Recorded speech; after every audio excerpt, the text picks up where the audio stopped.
चला आज बनवूया एकदम टेस्टी अशी पुरणपोळी। तर पुरणपोळी बनवण्यासाठी सर्वात पहिला आपण गॅसवर कुकर मांडला बघा। त्याच्यामध्ये आपल्याला 2 ग्लास एवढं पाणी टाकायचं आहे। तर एकदम झटपट साधी सोपी पुरणपोळी बनवूया आपण। त्यासाठी पाव किलो डाळ मी अर्धा तासापूर्वी भिजत ठेवली होती, स्वच्छ धुवून घेतली, त्यानंतर भिजत ठेवली होती। तर याच्यात आपण 2 ग्लास पाणी टाकलेले बघा।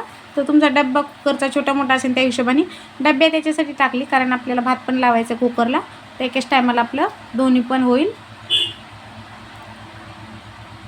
त्यानंतर त्याला झाकण लावूया आपण आणि कुकरच्या आपल्याला 3 शिट्या करून घ्यायच्यात। डाळ भिजून घेतली त्यामुळे 3 शिट्यामध्ये एकदम परफेक्ट शिजेल। तर आपली डाळ शिजते तोपर्यंत आपण पीठ मळून घेऊया। तर पीठ मळण्यासाठी इकडे आपण एक परत घेतली, त्याच्यामध्ये टाकायचं आपल्याला मीठ टाकायचं आहे। त्यानंतर उगाच चिमूटभर हळद टाकली बघा मी। तर तुम्हाला थोडासा येलो कलर पुरणपोळीला पाहिजे असेल तर हळद थोडी जास्त टाका। तर मला असं येलो कलरसाठी नाही, फक्त मी चिमूटभर अशी टाकली, थोडासा कलर आला तरी चालेल, जास्त अशी काही हळद मला टाकायची नव्हती याच्यामध्ये, म्हणून मी थोडी टाकली। तुम्हाला थोडेसे असे पिवळ्यावाल्या त्या पुरणपोळ्या आवडत असतील ना कलरसाठी, तर थोडीशी हळदीचं प्रमाण थोडं वाढवा। त्यानंतर इथे पीठ मी चाळून घेतलं होतं बघा, हे गव्हाचं पीठ घेतलं मी। तर 2 वाट्या एवढं आपल्याला हे पीठ घ्यायचं आहे। पीठ व्यवस्थित चाळून घेतलेलं आहे। तर आता हे बघा थोडं थोडं पाणी टाकून आपण पीठ असं सॉफ्ट मळून घ्यायचं। पीठ कडक मळायचं नाही, जसं आपण चपात्याला मळतो त्याच्यापेक्षा थोडंसं सॉफ्ट मळायचं आहे। आणि पीठ ना जेवढं तुम्ही जास्त मळाल ना तेवढंच तुमची पोळी एकदम छान बनते। तर इथे बघू शकता तुम्ही पीठ मी असं मळून घेतले बघा, एकदम सॉफ्ट असं पीठ आपलं मळून झाले। तर हे बघा छानपैकी असं। आता याला आपल्याला मुरत पण ठेवायचं, ते अजून थोडंसं पातळ होईल मुरल्यानंतर। आता याला आपण थोडंसं तेल लावूया। मी पीठ मळताना अजिबात तेलाचा वापर नाही केला, आता फक्त थोडंसं लावले।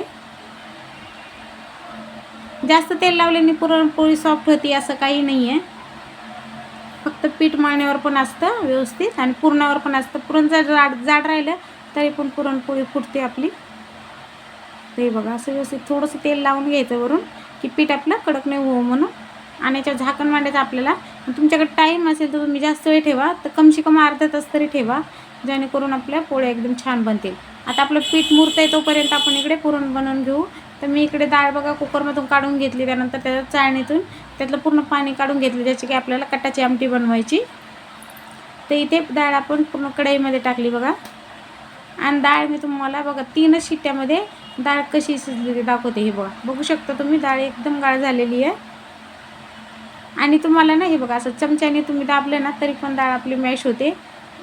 तर तुम्हाला इथे दिसत असेल बघा, तर तुम्ही बघू शकता डाळ असे चमच्याने दाबली तरी पण व्यवस्थित मॅश होते। तेवढी अशी मस्त डाळ शिजून घ्यायची, म्हणजे पुरण आपण जेव्हा चाळणीतून काढतो ना तर जास्त वेळ अजिबात वेळ नाही लागत, पटकन निघतं। हे बघा अशा पद्धतीने। आता आपल्याला याच्यात गूळ टाकायचं, तोपर्यंत ही व्यवस्थित मॅश होईल, त्यामुळे मी ते मॅशरने नाही मॅश करणार आहे, असेच हे चमच्यानेच हे होईल व्यवस्थित।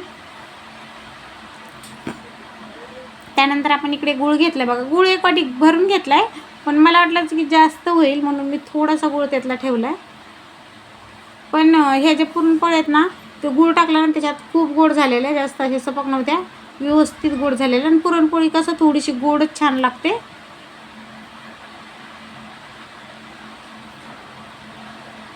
म्हणजे जेवढी तुम्ही डाळ आहे तेवढं पुरण घ्या, तर व्यवस्थित होतं। डाळीपेक्षा मी थोडासा गूळ जास्तच टाकलाय।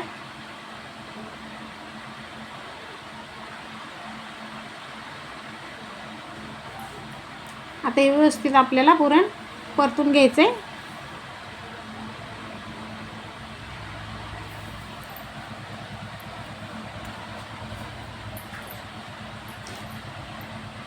ते बघू शकता तुम्ही, गूळ व्यवस्थित मेल्ट झालाय, पण हे पुरण आपलं अजून तयार नाही झालं व्यवस्थित।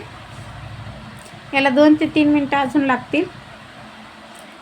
त्याच्या आधी आपण याच्यामध्ये इलायची आणि सूटचं हे पावडर आहे,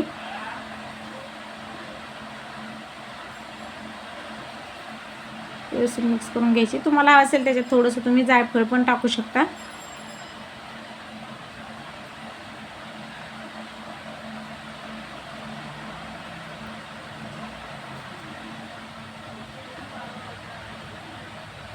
तर तुम्हाला पुरण झालं का नाही बघू. बघा चमचा असा उभा राहिला याच्यात, म्हणजे आपलं पुरण तयार झालं आहे. गॅस बंद करूया आपण.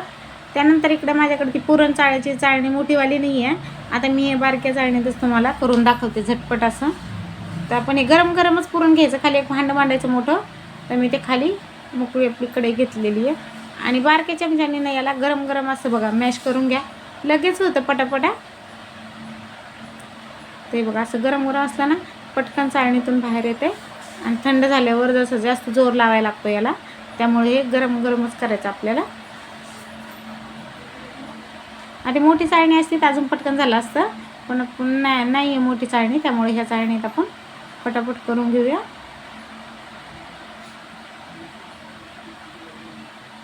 तुम्ही बघू शकता पुरण बघा व्यवस्थित असं गरम गरम आहे, त्यामुळे याच्यातून पण पटकन होतं.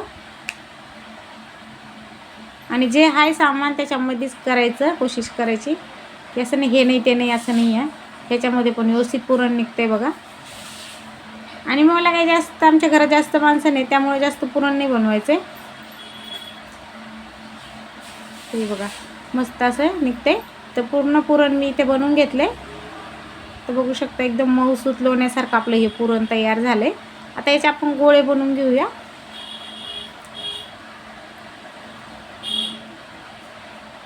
चपातीचा उंडा कसा करतो आपण अशा पद्धतीने जे गोळे बनवायचे, एकसारखे गोळे मी इथे बनवून घेतलेत. बघू शकता मोठे मोठे गोळे बनवलेत मी हे. आता हे आपण साईडला ठेवूया. तर पीठ बघूया आपलं तोपर्यंत आपण. तर पीठ पण आपल्या इकडे बघा व्यवस्थित मुरलं आहे. आता याला थोडंसं आपण मळून घेऊया एकदा. बघा किती सॉफ्ट झाले, व्यवस्थित मुरले. मी कमसे कम याला 1 तास तरी ठेवलं होतं. तुमच्याकडे वेळ नसेल तर कमसे कम अर्धा तास तरी ठेवा. तर बघू शकता एकदम मस्त असं सॉफ्ट आपलं पीठ तयार झालं आहे. आणि पिठाचा गोळा हा पुरणाच्या गोळ्यापेक्षा बारीक घ्यायचा, म्हणजे पुरणपोळी एकदम छान लागते. तर बघू शकता पिठाच्या गोळ्यापेक्षा आपलं पुरणाचा गोळा मोठा आहे. तर चला आता आपण फटाफट तुम्हाला दाखवते पोळी. ते असं गोल करायचं आहे. त्यानंतर याच्यामध्ये पुरण असं भरून हलक्या हाताने प्रेस करायचं बघा. आणि हे करताना असं वरच्या साईडला बघा हे अशा पद्धतीने व्यवस्थित करून घ्यायचं आहे. एक्स्ट्रा जर जाड पीठ असेल ना तर तुम्ही काढून टाका. तर माझ्या याच्यात नव्हतं एक्स्ट्रा म्हणून मी तसंच ठेवलं आहे. आणि मी इथे खाली ना ओट्यावरची किचनच्या ओट्यावर करते. पहिला व्यवस्थित क्लीन करून घेतलेला आहे. तर पोळपाट इथे ना जागा कमी असल्यामुळे बसत नाही, आणि मला याच्यावर कम्फर्टेबल वाटतं म्हणून मी याच्यावर बनवते.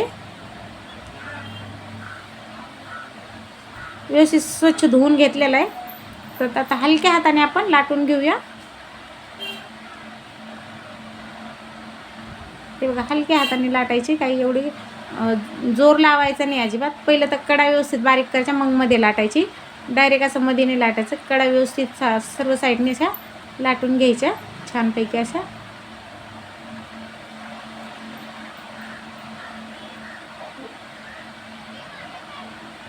इकडे आपण तवा गरम करायला मांडलाय बघा.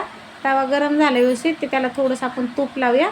त्यानंतर याच्यावर पोळी आपल्याला टाकायची हलक्या हाताने. आता व्यवस्थित भाजली की मगच पलटी करायची.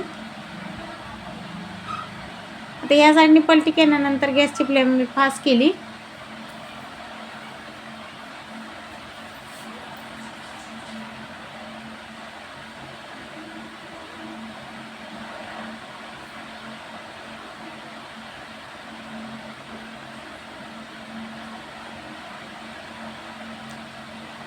आता या साईडने भाजली की बघा बघायचं हलक्या हाताने आणि पलटी करूया. बघा व्यवस्थित भाजली.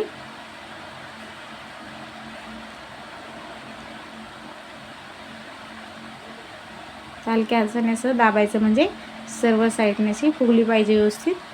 तर एकदम टम्म अशी फुगती बघा. तुम्ही बघू शकता मस्त अशी टम्म आपली पुरणपोळी फुगली. आणि पुरण पण एकदम का आपण व्यवस्थित भरलेलं आहे याच्यामध्ये.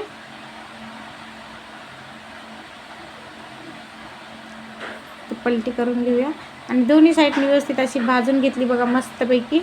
अशा पद्धतीने आपल्या पुरणपोळ्या बनवून घ्या फटाफट एकदम छानपैकी अशा.